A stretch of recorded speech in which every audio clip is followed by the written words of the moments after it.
Ada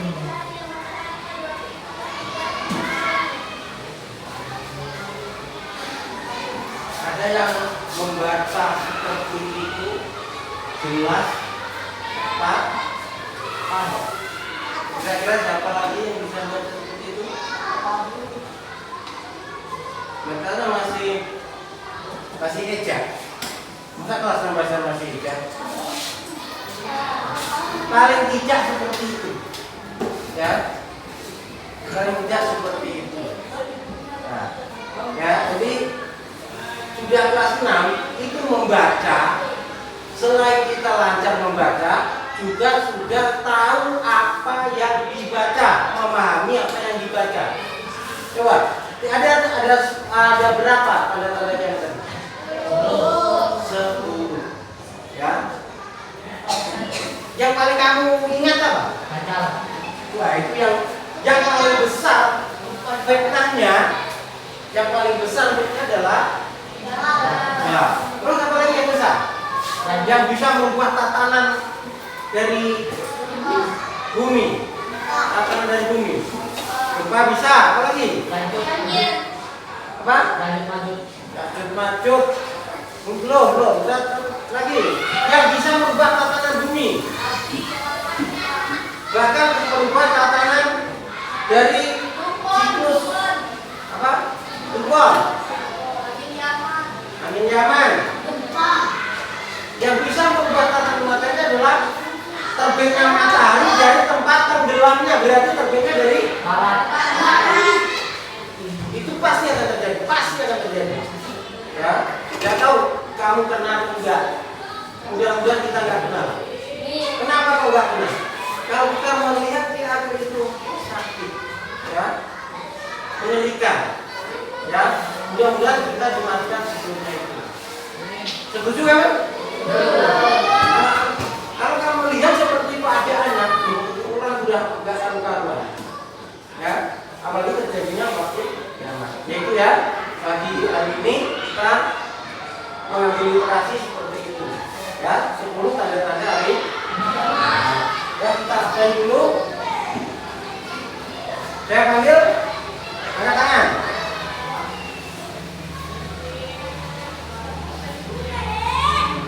Ini bulan Desember, oke? Adelia, Abdan, Ahmad Badriya, Al-Fatih, Alfiansa, Alif, Dastan, Febi, Husnul. Tadi izin tadi ada keperluan keluarga. Dia sudah keluarga atau belum dia? Kok ada keperluan keluarga?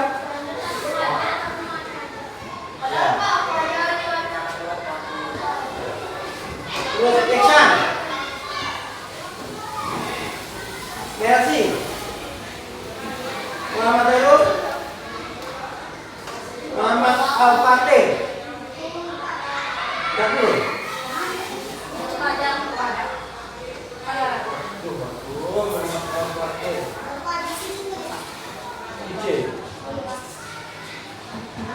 Terus Muhammad Akil,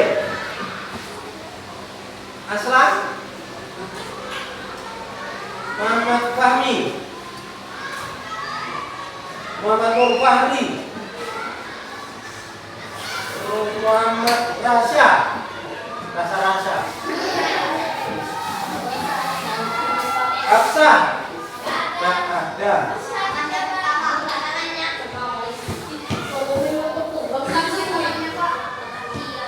Nah itu, kalau belum cukup umur, ya, dikulitkan naik. Itu kalau di jalan raya, tetap penatiran itu, ya, dia belum bisa nyari SIM dengan usia yang sebegitu, belum dapat nyari SIM, belum bisa. Dan dibolehkan naik motor, dia bilang. Akhirnya kecelakaan kan?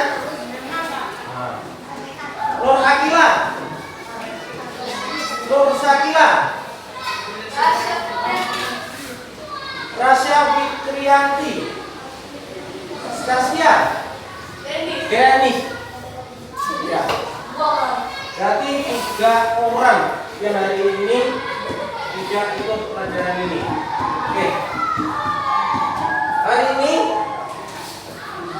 kita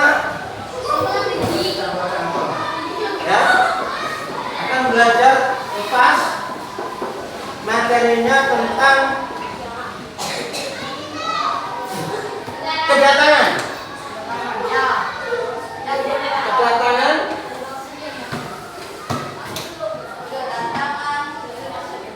bangsa asing di Indonesia. Ya, sebelum kita belajar ini, kita pemanasan. Ya, seperti biasanya pemanasan otak dulu. Nah, apa pemanasan otaknya? Ya, ujung jari kenakan dipukul-pukulkan secara ringan saja. Ya, secara ringan.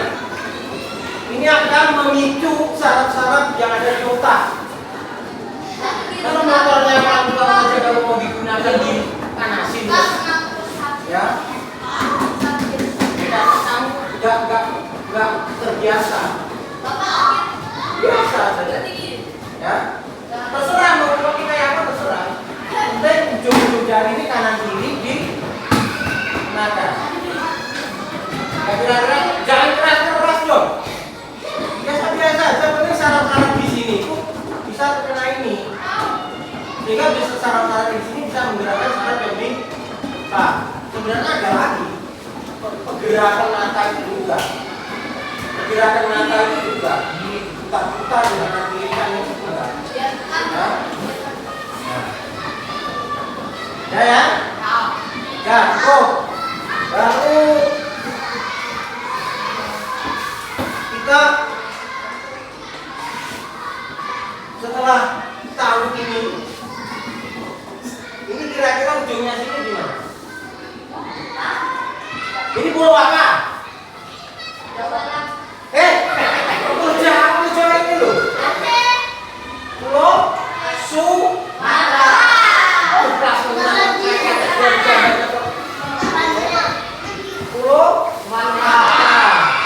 Ini Papua.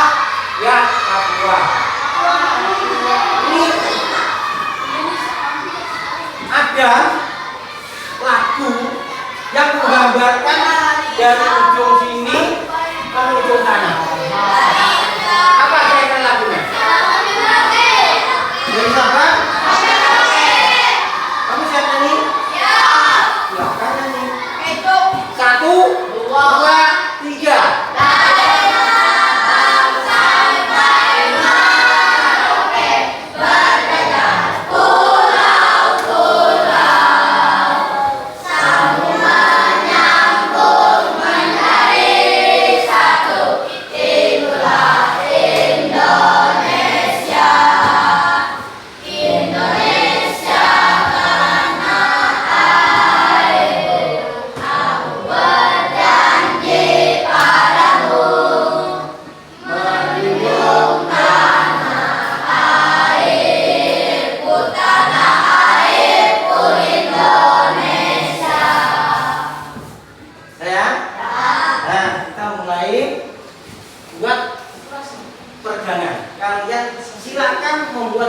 Gerakan yang buat kamu itu nyaman, paling nyaman. Terserah mau gerak apa, mau berdiri, mau gini-gini ya silakan. Yang penting kamu nyaman. Ya. Tidur. Oke, Pak. Kita kasih. Ya. Nyaman. Buat kamu nyaman-nyamannya. Udah siap? Oke. Kalau udah siap kita lanjutkan.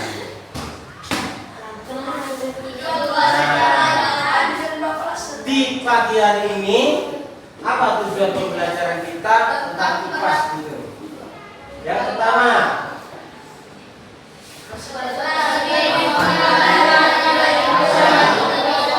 kamu harus tahu apa daya tarik wilayah kita itu sehingga bangsa asing itu datang di Indonesia. Itu yang pertama. Ya. Terus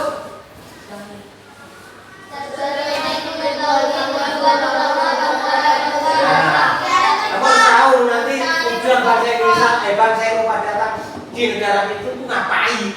Mau jenguk kita kan?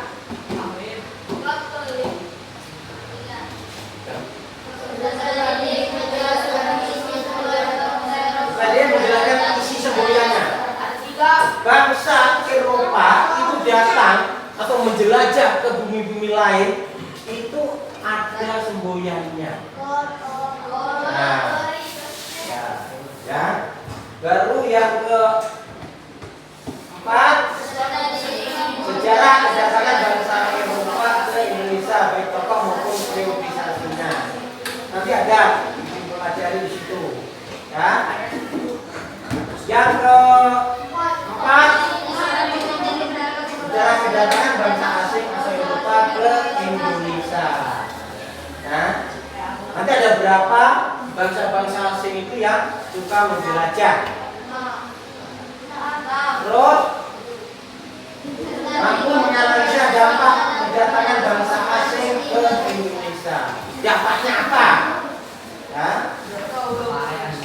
Tujuh. Selanjutnya mampu memberikan contoh kesewenangan bangsa asing di Indonesia khususnya Belanda. Kesewenangan itu membuat perilaku-perilaku yang seenaknya saja. Ya, kesewenang-wenangan. Peserta didik mengetahui tokoh-tokoh dari berbagai daerah yang menentang kesewenangan bangsa asing yang datang di Indonesia. Ya, ternyata ada beberapa bangsa kita yang menentang kesewenangan dari bangsa-bangsa Eropa yang datang di Indonesia. Nanti tokoh-tokohnya siapa? Ya. Kita lanjut.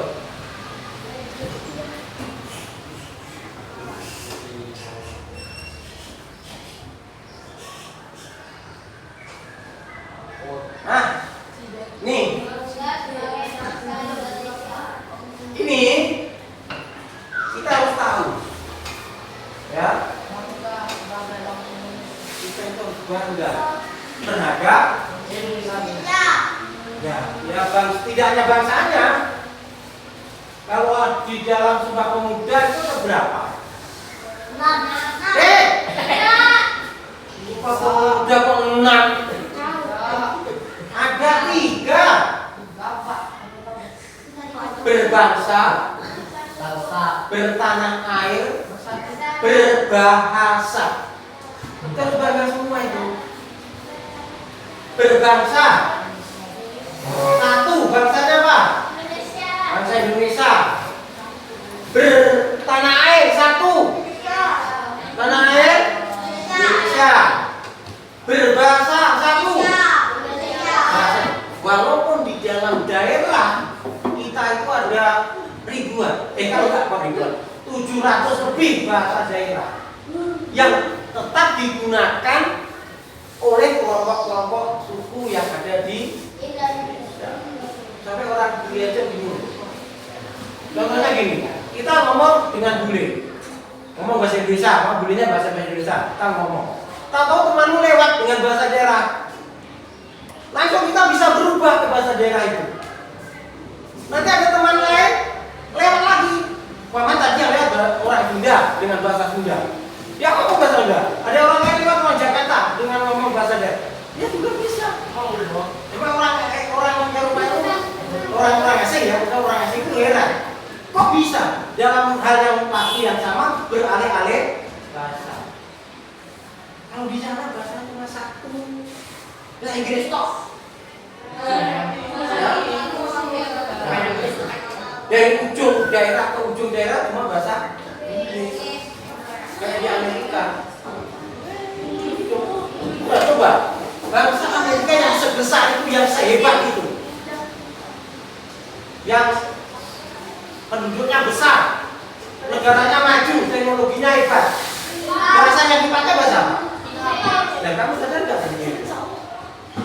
Bahasa yang dipakai oleh Amerika yang negara besar seperti itu adalah bahasa Inggris, bukan bahasanya mereka. Oh, bahasa Indonesia yang dipakai? Bahasa Indonesia hebat kan? Hebat, ya. Bahasa Indonesia bangsa hebat ini, bangga kita. Ya, kita punya bahasa nasional. Amerika yang sehebat Indonesia nggak punya. Ada nggak bahasa Amerika? Nggak ada. Yang ada bahasa Inggris. Ya kan? Dan tolong tulis di situ kebanggaan sebagai bangsa Indonesia apa? Tulis kebanggaan sebagai bangsa Indonesia, tulis di situ. Oh, tak kasih tempat di sini, tulis di sini. Nah, yang masih nggak apa-apa, yo, tulis. Yo, tulis. Bangga kamu bangga sebagai bangsa Indonesia apa yang kamu banggakan? Ayo, ya terus tulis di sini. Bangga. Bilangnya bangga. Kalau kamu nggak bangga terhadap bangsamu sih? Maju yang bisa maju tulis sama saya. Ketek aja di sini loh.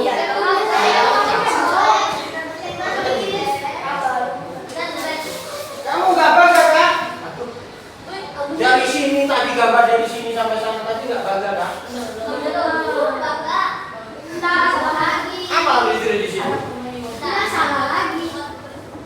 Apa tulis dulu? Kebanggaan. Ada masalah satu tulis.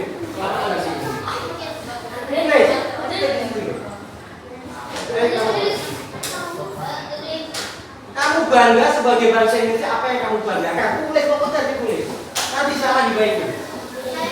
Ya, maju. Repotnya ini.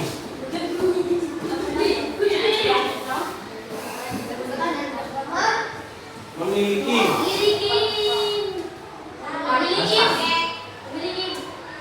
Ya. Kekayaan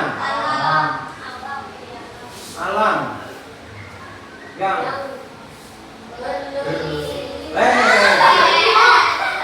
berlimpah. Oke. Siapa yang nggak setuju dengan ini? Nah, salah satunya ini memiliki kekayaan yang berlimpah. Dah, siapa lagi? Ayo maju lagi. Ayo maju lagi. Bisa nih. Lagi. Ayo cepat. Masih depan lagi. Masih banyak ini. Cepat. Alah lamanya ini. Masa kamu nggak punya kebanggaan terhadap bangsamu sih? Nggak tahu.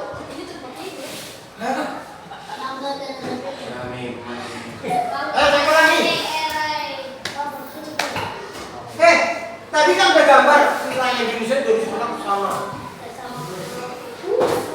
Kira-kira apa kebanggaan di sini?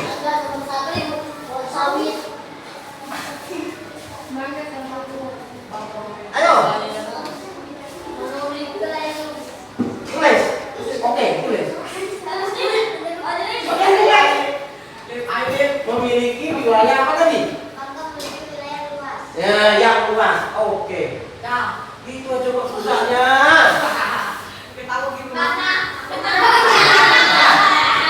Bangga. Kayaknya sebentar. Bangga memiliki.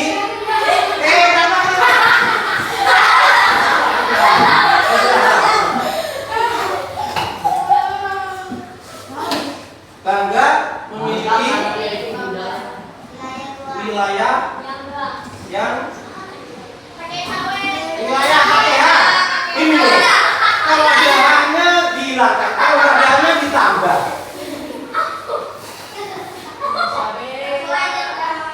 Wilayah. Ya,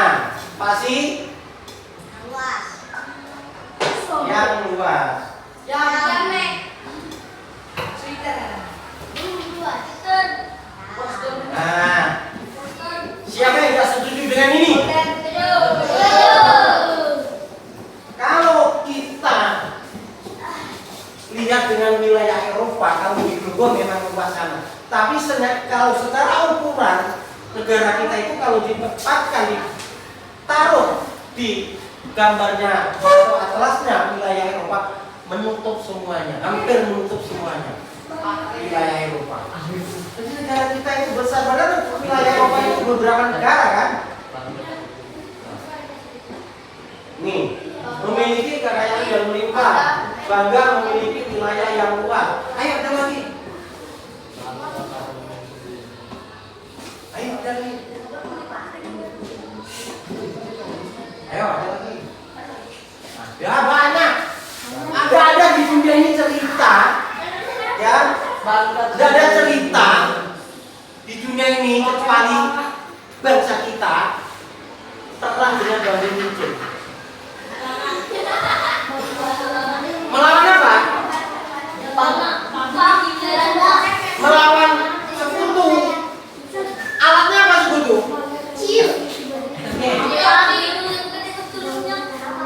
Satu-satunya cerita negara, ya, di dunia ini yang berperang dengan senjata Bandung Runcing melawan senjata-senjata militer yang hebat punya ansur itu. Menang atau kalah? Menang. Nah, berarti jiwa apa itu? Kebanggaan itu. Memiliki jiwa tulis.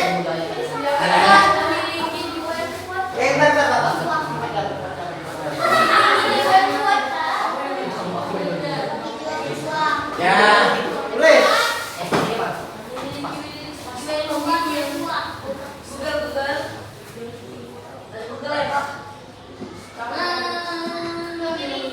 Memiliki.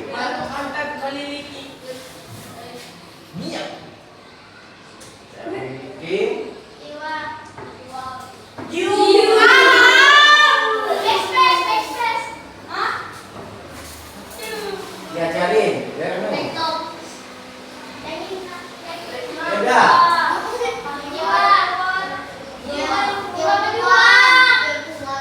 Jiwa. Perjuang.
Ada katakannya lain, tongkat dan batu jadi tanaman. Berarti melambangkan apa ya? Tongkat dan batu jadi tanaman. Mana ada tongkat itu jadi tanaman? Mana ada batu jadi tanaman? Melambangkan apa itu? Tanah. Ya tanah. Tanahnya apa? Tanahnya apa? Tanah. Tanah kubur.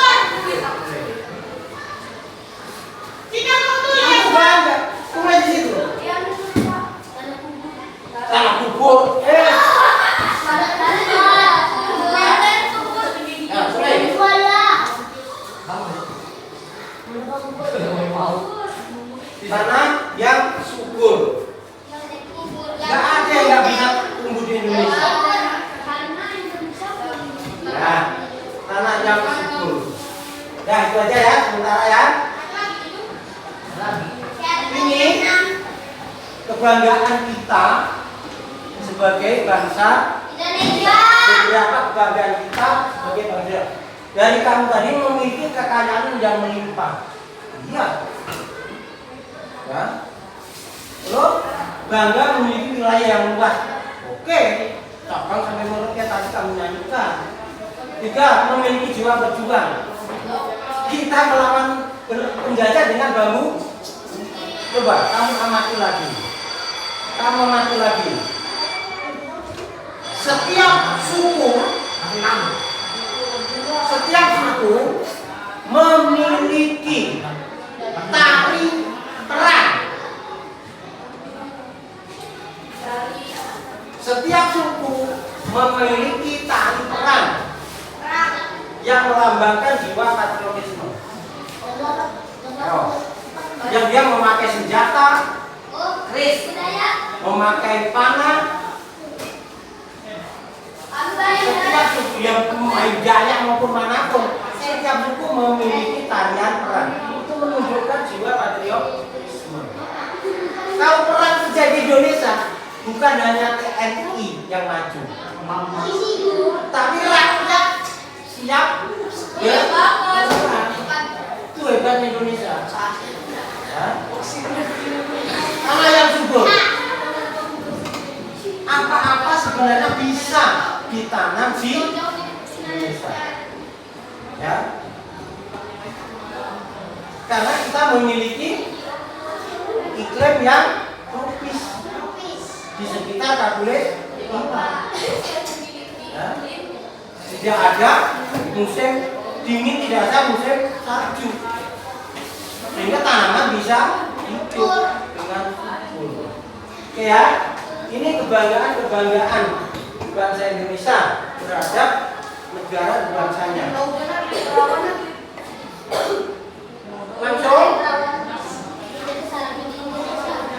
Nah, dari ini kira-kira yang mana yang menyebabkan orang Eropa itu ingin ke Indonesia?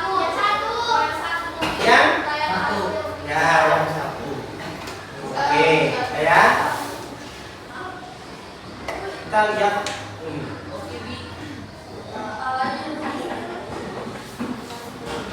Imagine conducting every part of your research only on one platform. Meet Oreo. Nih, dengarkan ya.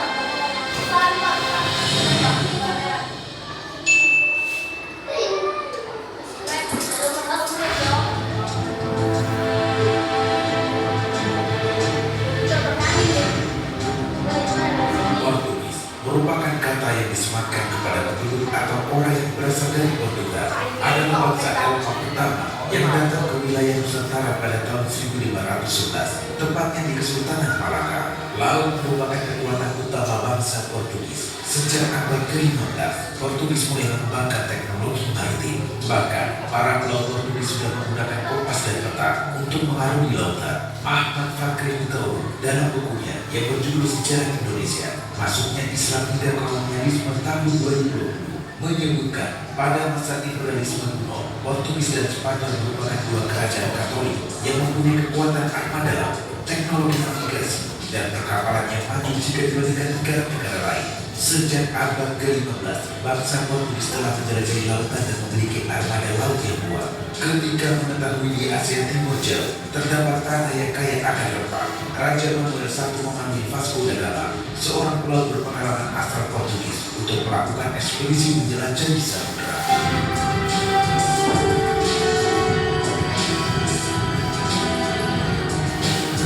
Dari laman tirto.id disebutkan bahwa tujuan utama ekspedisi Portugis tersebut mencari rempah-rempah yang menjadi barang mahal di Eropa. Saat itu, bangsa Eropa menggunakan rempah-rempah sebagai bahan baku obat-obatan, parfum, dan bahan pengawet makanan, serta bumbu masakan. Pengawet makanan termasuk kebutuhan vital di Eropa saat musim dingin tiba. Oleh sebab itu, ekspedisi yang dipilih Vasco da Gama dimulai pada bulan Juli tahun 1497 dari pelabuhan Lisabon. Rombongan kapal bangsa Portugis itu berusaha mencari wilayah sumber rempah-rempah di Nusantara. lewat rute yang pernah dilalui oleh Bartolomeu Dias, yaitu penjelajah Portugis yang berhasil mencapai ujung paling selatan benua Afrika dan singgah di Tanjung Harapan. Kapal yang dipimpin oleh Vasco da Gama mengawali penjelajahannya dengan menuju kawasan yang kini menjadi wilayah Afrika Selatan. Di Tanjung Harapan, Vasco da Gama menyewa pelaut Balsamo yang pernah berlayar ke Asia Timur Jauh untuk menjadi penunjuk arah. Pada tahun 1498, rombongan Vasco da Gama berhasil mencapai Karimun dan Goa yang merupakan wilayah India. Vasco da Gama kemudian tinggal di India karena mengira daerah tersebut adalah India Timur, negeri penghasil rempah. Namun, setelah tinggal beberapa tahun, ia menyadari bahwa tempat tersebut bukan penghasil rempah-rempah yang sebenarnya. Portugis lantas memberangkatkan ekspedisi lanjutan di bawah pimpinan Alfonso de Albuquerque tidak lama setelah diangkat sebagai gubernur Portugis di India untuk menuju wilayah Malaka. Armada Portugis itu berangkat ke Malaka dengan menggunakan kapal yang dilengkapi dengan tentara dan persenjataan. Portugis bergerak menuju negeri yang kaya akan hasil laut dan rempah-rempah.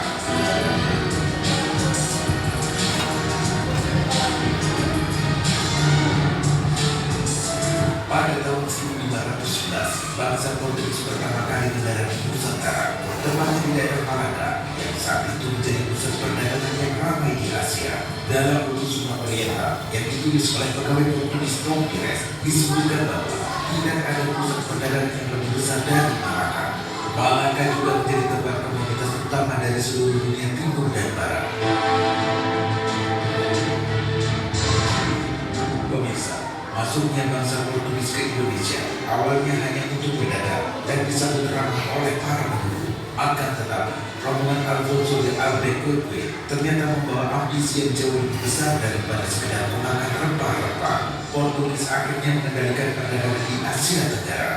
Di bawah ambisinya, orang-orang Portugis kemudian menyerbu Kesultanan Malaka dan menguasai pelabuhan tertinggi Selat Malaka, serta merebut wilayah yang memungkinkan mereka melakukan monopoli perdagangan rempah-rempah. Kondisi tersebut membuat banyak pihak marah. Salah satunya Kesultanan Demak dari Pulau Jawa. Kerajaan Demak pada masa pemerintahan Raden Patah lalu mengutus Patih Yunus dan pasukannya pada tahun 1512 untuk melakukan penyerangan ke kota pelabuhan Malaka yang saat itu dikuasai oleh Portugis. Penyerangan ini bertujuan untuk mencegah penyerangan ke Kesultanan Demak dan membantu kembali kekuatan kerajaan Malaka. Namun, serangan yang dipimpin Patih Yunus itu ternyata gagal mengusir Portugis, sebab mereka memiliki persenjataan yang lebih lengkap dan maju secara teknologi. Portugis berhasil meredam setiap perlawanan yang dilakukan oleh kerajaan-kerajaan Nusantara. Hal itu yang membuat Portugis semakin kuat dan berusaha untuk terus memperluas daerah kekuasaannya di wilayah Nusantara.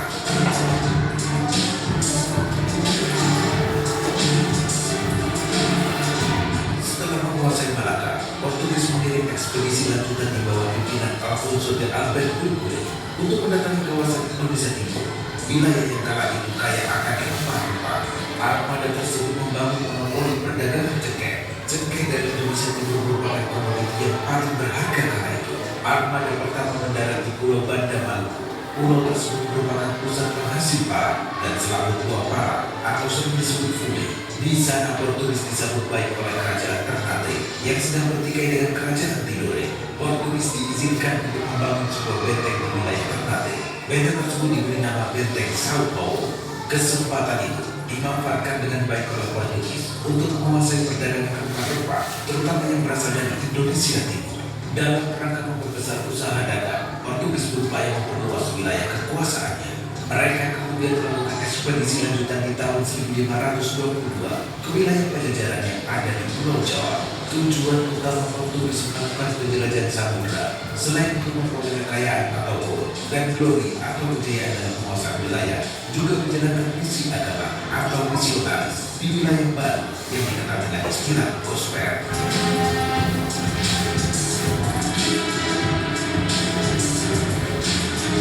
Dari nama.com disebutkan pada tahun 1527, tentara Demak di bawah pimpinan Fatahillah melancarkan serangan terhadap Portugis yang mulai menanamkan batu dan menguasai jalur tempuh perjalanan di pelabuhan Sunda Kelapa. Perlawanan rakyat Demak terhadap Portugis di Sunda Kelapa dibantu oleh rakyat Cirebon dan Banten. Serangan ini berhasil mengusir Portugis dari Sunda Kelapa. Nama Sunda Kelapa kemudian diubah jadi Jayakarta. Pemirsa, sejarah telah membuktikan bangsa yang besar dan maju tidak hanya karena memiliki sumber daya alam yang limpah. Akan tetapi, bangsa tersebut harus mampu mengelola segala potensi secara optimal untuk kemakmuran rakyatnya, serta mengatasi tantangan dan hambatan dan meresponnya dengan solusi yang tepat. Ketika bangsa tersebut berhasil mengatasi permasalahan yang dihadapi, bangsa itu semakin berkembang dan maju.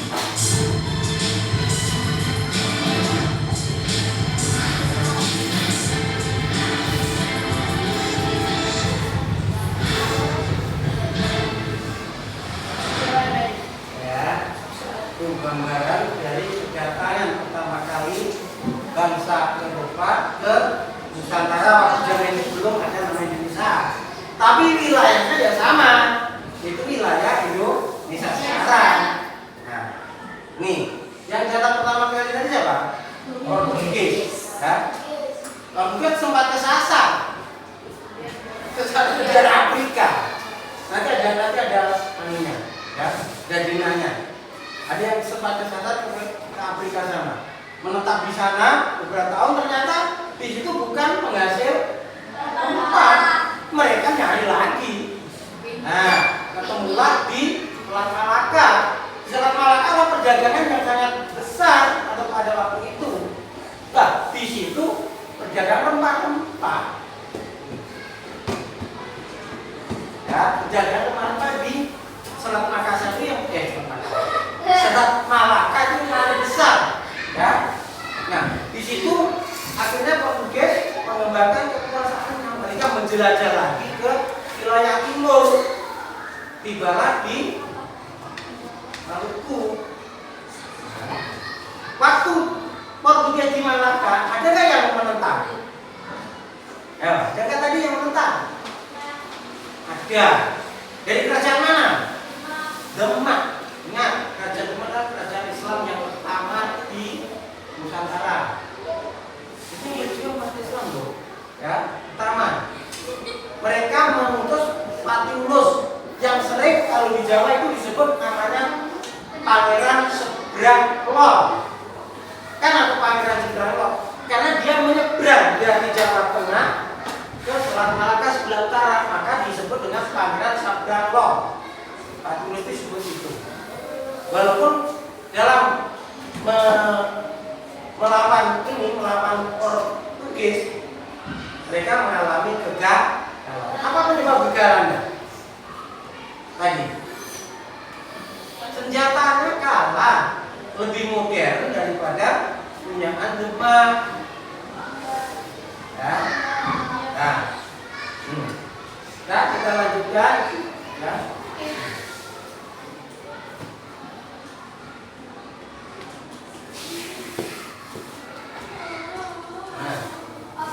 Ini Jepang.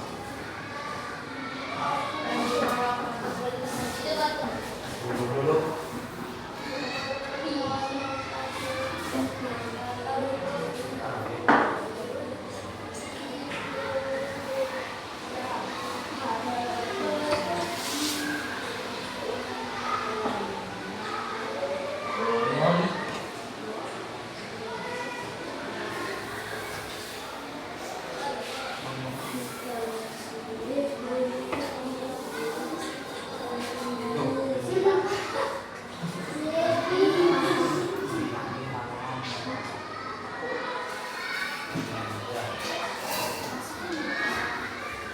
Kemudian Eropa,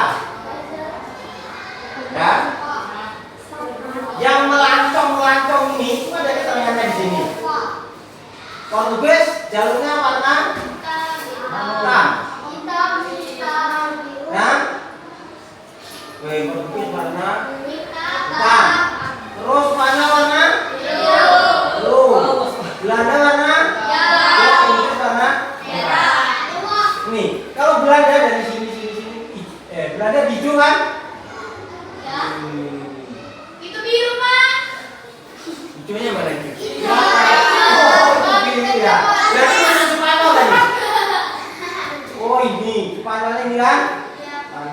Bukan, Pak, itu. Bukan, Pak. Kelihatan, Bu. Ini biru. Ini, Pak.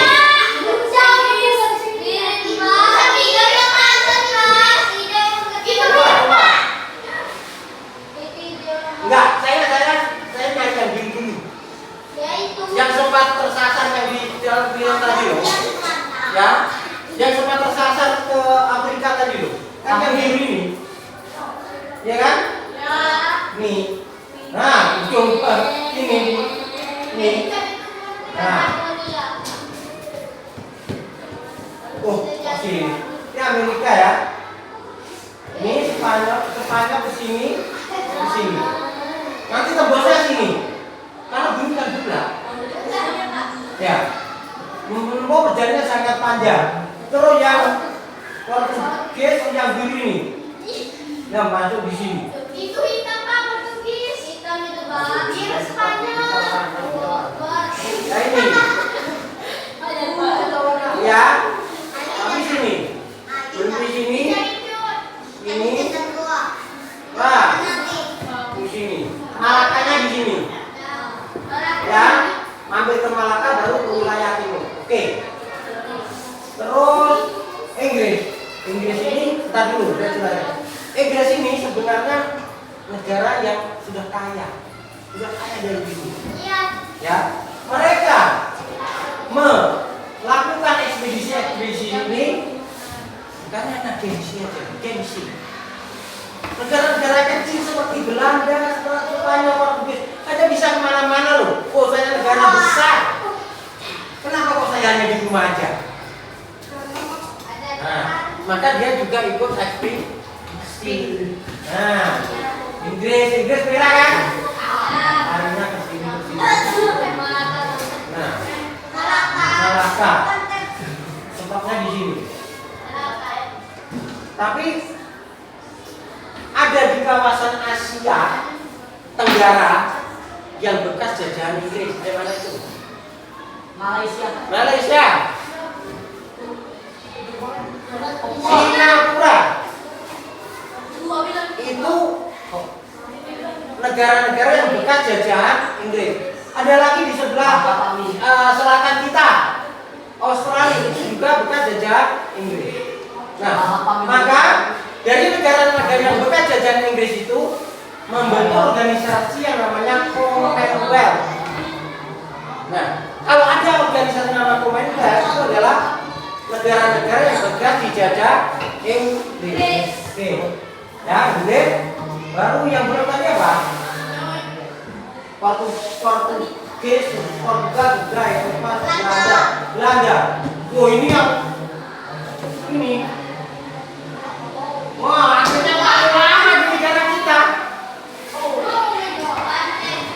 Paling lama di negara kita.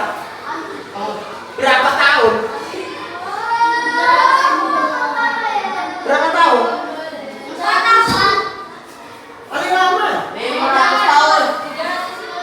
350 tahun, kurang lebih 350 tahun. Berapa generasi itu? Bisa 7 generasi itu. Ya? Bisa 7 generasi. Atau 5 generasi. 7 kalau usia orang 70 berarti 5 generasi. Ya? Itu di Indonesia. Apa cuma dia hidup aja? Ya. Ngapain? Ngambilin. Nah,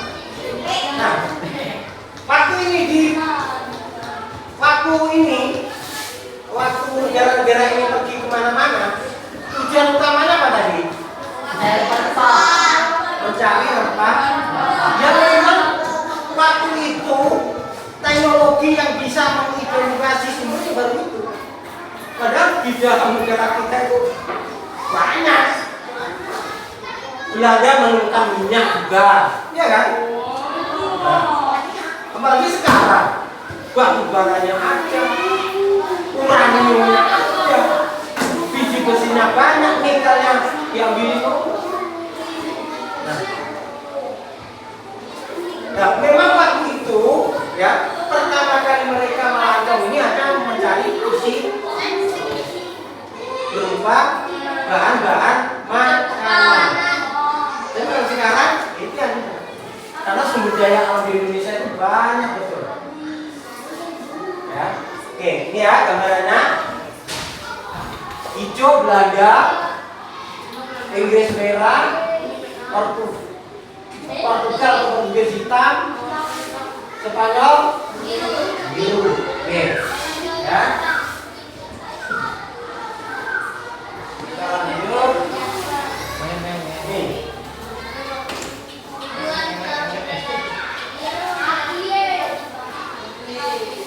Kalau hitamnya kamu lihat apa lagi? Sekali.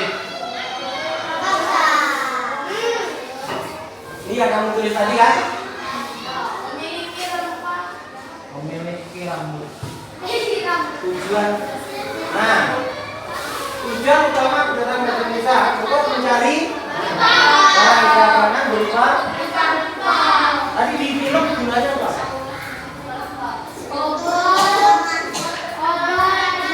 Obat, parfum, ya, yang pengawet makan belum ditemukan kulkas dulu, makanya dia nyari, ya, untuk pengawet makanan.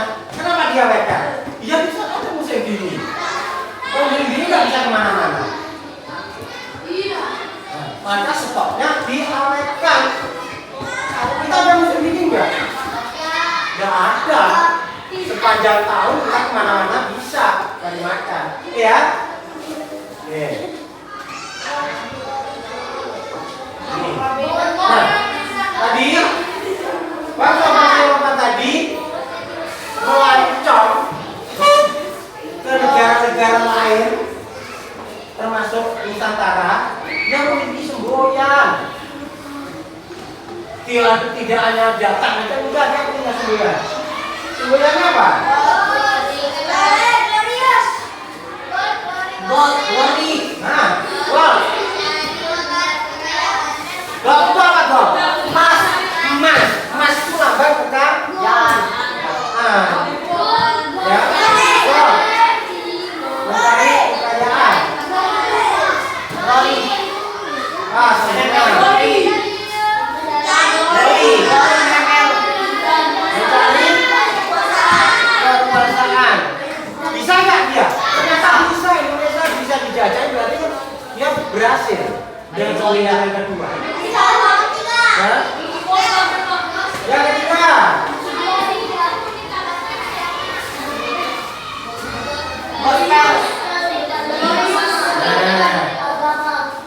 Apa yang dijual?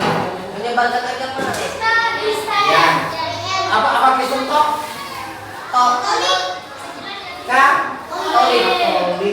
Ya, karena beda antara Kristen dan Katolik beda. Ya. Katolik dan Kristen. Nih, apa tadi semuanya?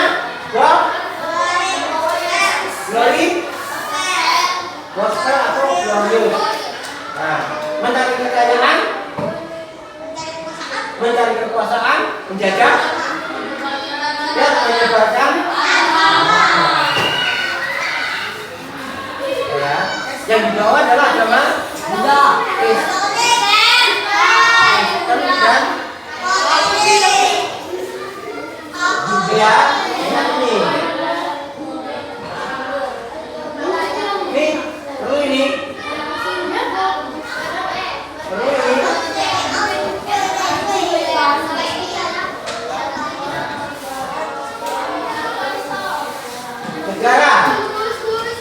Negara ini negara yang menjelajah, berpikir tahunnya segitu, itu, pemimpinnya divisi itu, Spanyol itu, dan negara Inggris Belanda.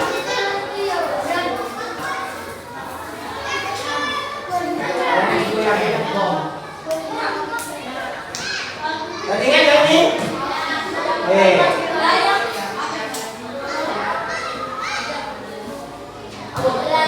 Nah, kita membahas tentang negara Eropa yang lama di negara kita, yaitu Belanda. Ya.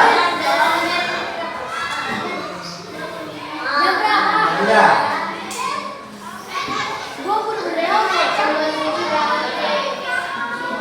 Belanda dengan kekuasaan yang menjajah Indonesia, Belanda diberi kebebasan yang luar biasa dengan membentuk VOC. Ini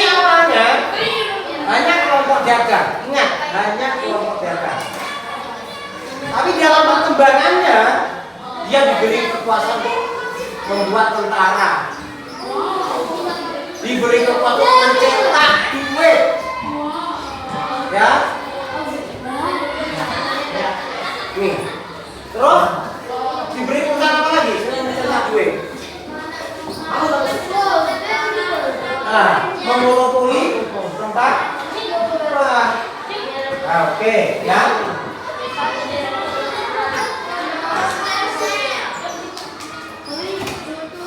Nah ini yang dilakukan. Ini tadi, ingat, bentuk kesewenangannya Belanda. Kesewenangannya Belanda ada di sini nih. Oke? Nah. Tanah paksa. Yang sengsara siapa? Rakyatnya siapa? Yang sengsara bangsa Indonesia. Yang sukses menurut hasilnya dengan program-program ini.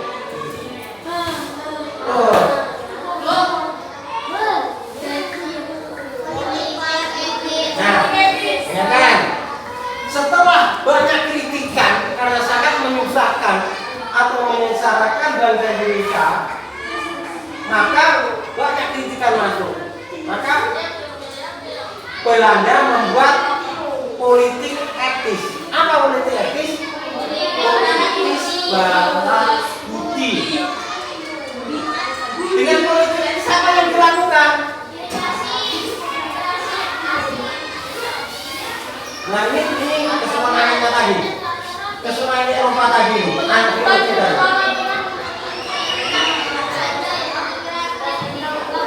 coba di sini rempah-rempah milik rakyat, dilakukan penerbangan. Bila melanggar, kita yang nanam, orang lain yang ngatur. Kalau kita melanggar apa nggak bertindak sewenang-wenang? Terus dapat mengeluarkan uang sendiri, mencetak duit Indonesia kan aku, duit Indonesia itu duit kerajaan waktu itu. Terus membentuk dan memiliki angkatan perang. Ya, bebasnya. Terus apa yang dilakukan kesewenangannya dalam tanah paksa? Mewajibkan kami jauh untuk menanam. Jawab sudah. Kenapa kau dijawab? Karena beda tanah, ya. Tanahnya subur di sana. Ya, di sana subur tanahnya.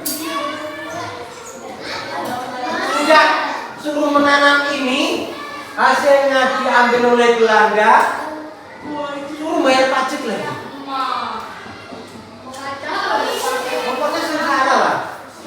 Ya. Nih.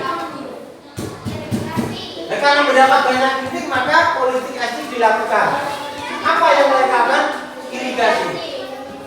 Kalau irigasinya Belanda hebat. Dengan ini irigasi itu Indonesia Belanda hebat karena memang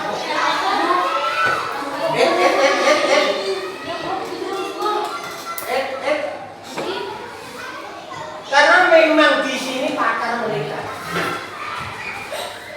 ya, masalah pengairan pakar mereka. Coba sebutkan kota di Belanda yang kamu ingat.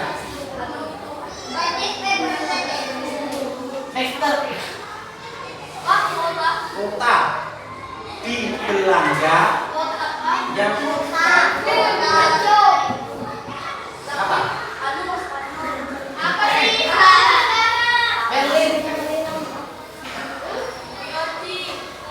Ada dua kota yang kotanya itu letaknya di bawah permukaan laut. Namanya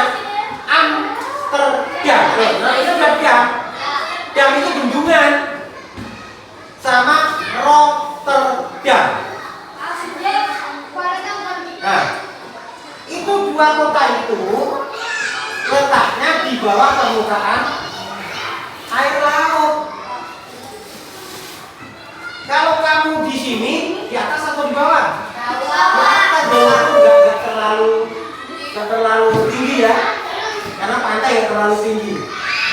Tapi kalau bisa itu memang betul wilayah itu di bawahnya.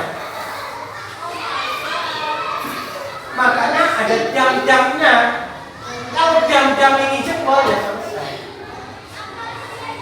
Dua kota yang kayak rotor jam dan antar jam. Makanya di bidang irigasi luar biasa. Ini. Terus imigrasi. Perpindahan penduduk.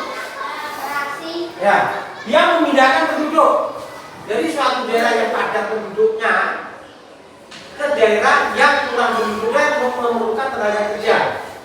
Dan bahkan ada yang dibawa ke bagian Amerika Selatan. Jawa dibawa ke bagian Amerika Selatan yang dinamakan dengan Suriname. Suriname. Ya, di sana banyak orang Jawa. Dan bahkan di bahasa sehari-hari di perkampungan orang Jawa, bahasa Jawa. Padahal negaranya di Amerika Selatan, di Suriname. Nah, terus selain pemindahan ini, transmigrasi dulu banyak dari juga pindah ke Sumatera untuk mengelola perkebunan yang ada di Sumatera. Banyak, ya. Di Sulawesi ada, ya. Belum lagi edukasi, pendidikan dan pengajaran. Ini yang bisa sekolah hanya anak-anak pejabat, anak-anak orang kaya, anak pejabat. Kalau kayak kita ini buat melawan aja ya. Iya. Nah, kita punya tokoh pahlawan nasional perempuan siapa? Kartini. Bisa sekolah itu, bisa menulis dan sebagainya. Karena bapaknya bupati.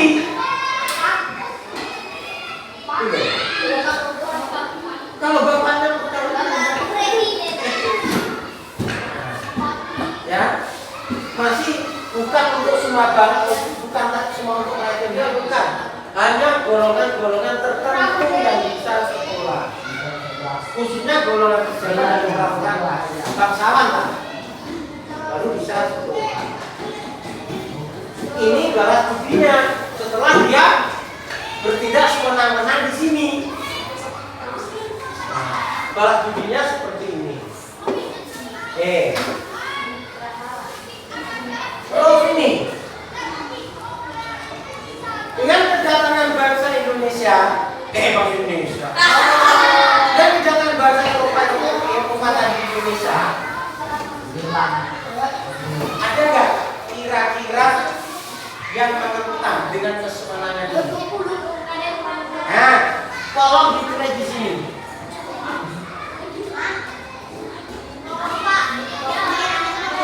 Tolong ditulis di sini ya.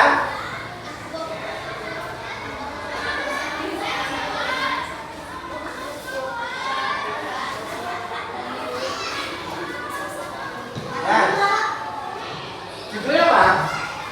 Tokoh-tokoh yang menentang kesemenangan bangsa asing yang datang ke Indonesia. Tulis.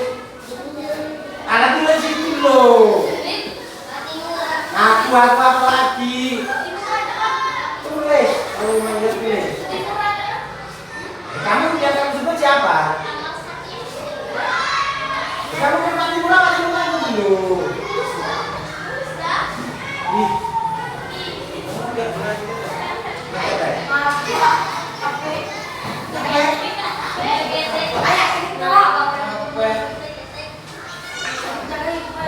Murah, satu lagi.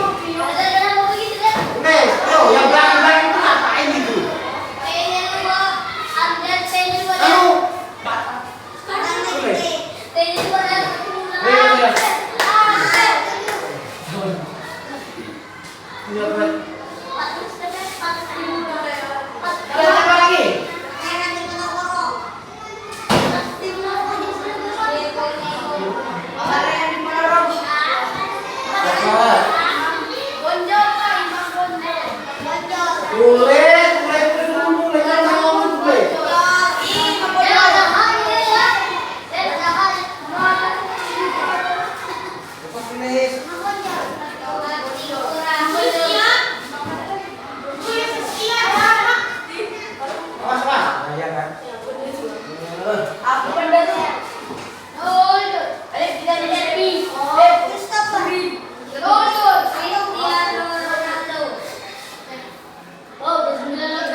jadi yang maju.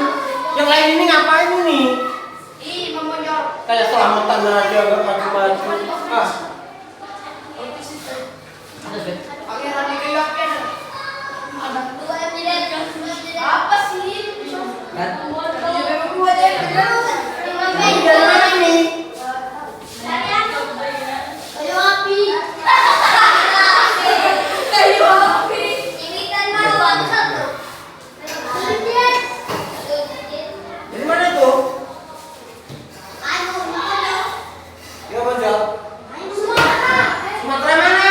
Barat. Sumatera Barat. Dari Aceh, dari Aceh, dari Aceh. Sule. Di Kalimantan.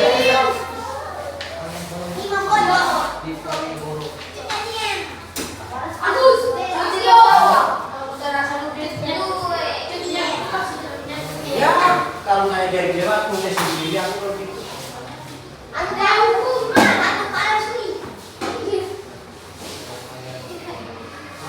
Pangeran di Ponorogo. Di Ponorogo.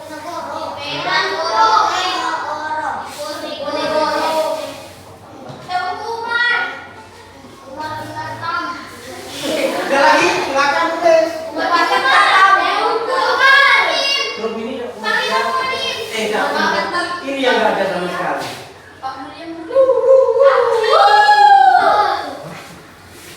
Jangan begitu, Pak. Jadi Pak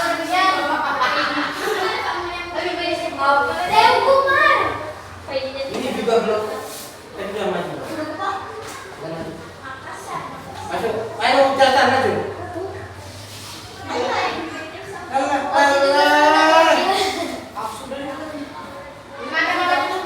Maju.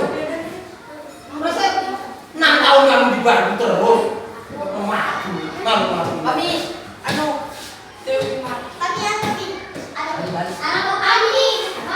Apa lagi?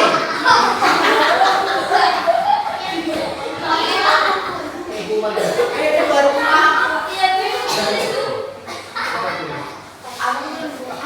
Tapi apa?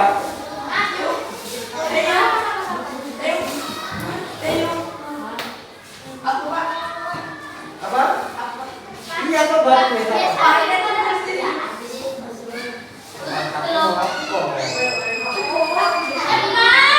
Ya kita sana. Menulis coba. Anunya tahu ya sesuatu kali itu nah.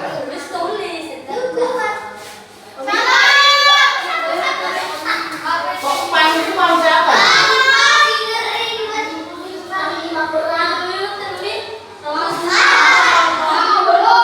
Kok pang itu Mama Osman kah itu?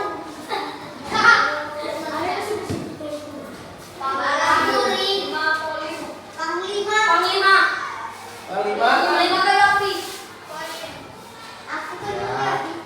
Ya.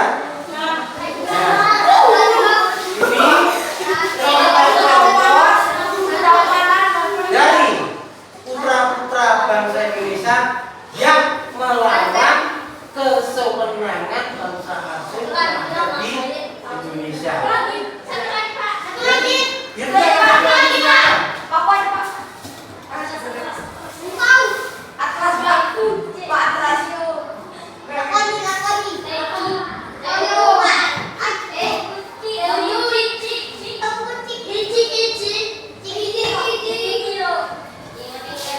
Ya. Nih. Sebenarnya masih banyak lagi yang selain ini. Ya. Tapi ini kita mencontohkan putra-putra bangsa Indonesia yang mereka memberanikan diri atau berani mempunyai jiwa patriotisme untuk menentang kesewenangan. Tapi dia terus ya, tidak semua.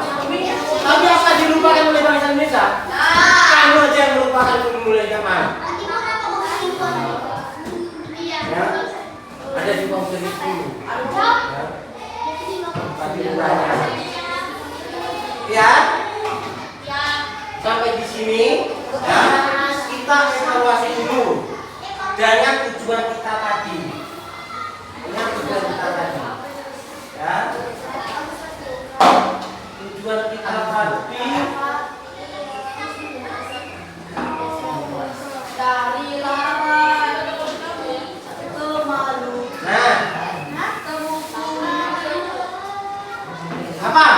Yang nomor 1. Peserta didik mengadakan tarik wilayah Indonesia menyebar ke Indonesia. Apa yang dimaksud? Indonesia penghasil rempah-rempah. Itu waktu zaman dulu memang yang terkenal hanya itu. Rempah-rempah. Tapi sekarang nggak itu aja. Indonesia. Oke. Ya. Peserta didik mengadakan tarik wilayah Indonesia menyebar ke Indonesia. Kemudian ada itu menghasilkan rempah. Atau sumbernya rempah. Oke.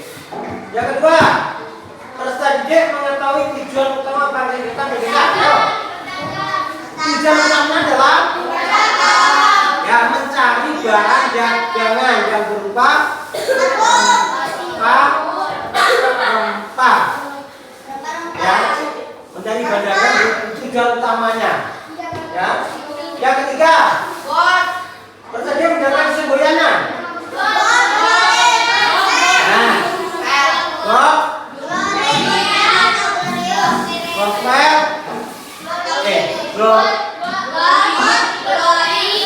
Glory dan glorious atau gospel. Apa kalau di Indonesia apa? Kekayaan, kekuasaan, dan penyebaran agama. Mampu menjelaskan sejarah kedatangan bangsa asing ke Eropa, Indonesia baik apa maupun Indonesia. Tadi ada. Kedatangannya tadi loh. Aku tahu. Ya. Tadi ada di.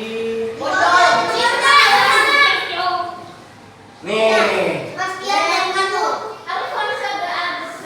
Ya. Nih tokoh dan sejarah di sini negaranya. Oke ya. Oke.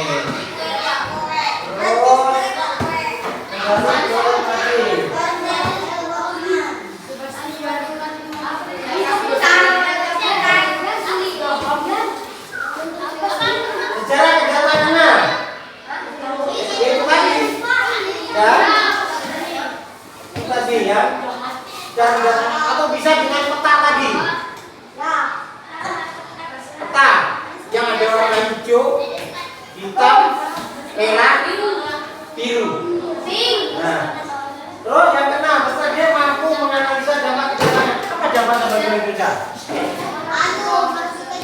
Ya, merugikan bangsa Indonesia dengan kesewenangannya. Memberikan contoh kesewenangan apa? Nah, mendirikan VOC dengan membuat tanam paksa. Ya, mengetahui tokohnya. Ya, yang menentangi.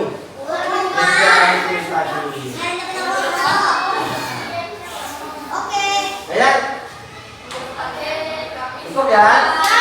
Paham ya? Oke, saya akhiri. Bila itu wal hidayah. Assalamualaikum warahmatullahi wabarakatuh.